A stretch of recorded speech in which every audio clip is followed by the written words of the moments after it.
ایک کو جیتنا ہے ایک نے ہارنا ہے. آپ کے پاس نمبرز کم تھے.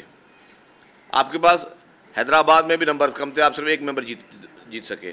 کراچی میں آپ ایم کیو ایم کے بائیکاٹ کی وجہ سے آپ لوگ کراچی میں الیکشن جیتے ہیں. اگر ایم کیو ایم بائیکاٹ نہیں کرتی تو آپ کو بہت بری طرح شکست ہوتی.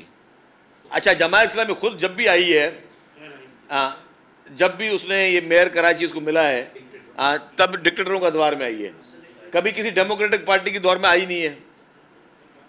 اور سراج الحق صاحب فائنانس منسٹر تھے پرویز مشرف صاحب کے دور میں خیبر پختونخوا کے. تو اب اگر وہ مجھے بتائیں گے جماعت اسلامی کہ جمہوریت اور آئین کیا ہوتی ہے, جب وہ خود فائنانس منسٹر تھے سراج الحق صاحب, تو قابل احترام ہے, بڑے ہیں, بزرگ ہیں, بہت احترام ہے ان کا.